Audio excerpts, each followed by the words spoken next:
All right, so to start the Bobcat, the key goes in here, and then like other older diesels, you turn it to the on position, and here is the coil warmth indicator. Once that light goes off, you are okay to start it. So now, it starts right up.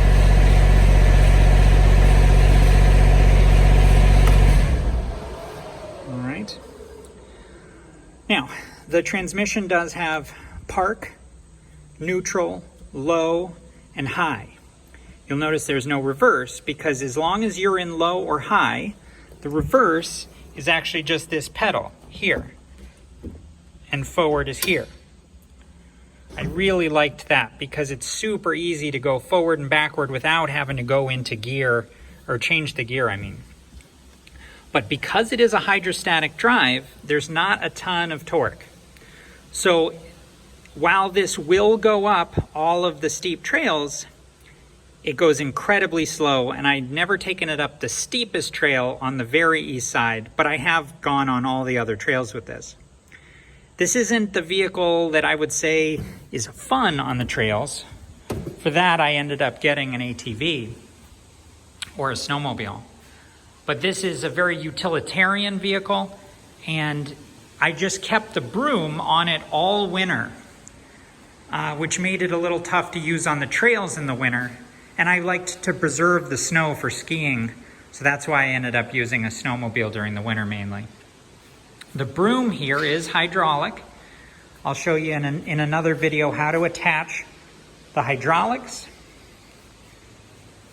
how to attach the PTO driveline, and then how to properly attach the bracket into that mounting unit, and then the pins, the cotter pins that go in to hold the unit.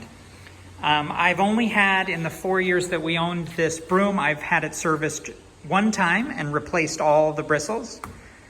So you've probably got about 3 or 4 more years there. In about a year or two, you'll notice that the broom will start losing some bristles. And in fact, you might find a couple along the driveway. I usually am pretty diligent about picking up all the ones that come off. But honestly, you could probably use it for 10 years without really noticing a loss of bristles. I just wanted it to be really nice and have all of its bristles. One thing you'll also notice is the flat spots on the wheels. These wheels were meant to, be like a thing that allows it to kind of coast along the driveway. They've never actually worked for me that way, so instead I just kind of use them like pucks where they skid along the driveway. I don't notice any marking from them, and it makes it nice so that it really takes it down, takes all the snow away just right down to the asphalt. As you can see here, I do use the diesel.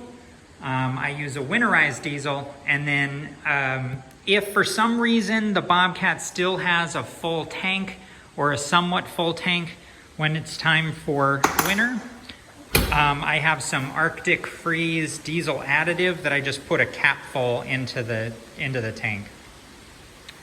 Let me go around and show you where the battery is, because that's also very important.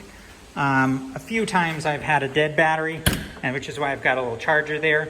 But I did have this serviced right before you guys put an offer on the house. And it's got a brand new battery in here.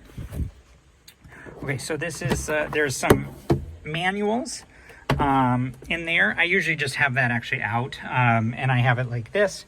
You can see here's a brand new battery. And then I've got, this is the switch relay for the light bar up top. That's really the only added accessory that I've added to this, the only thing it really needed, since it's got the powered back and everything else.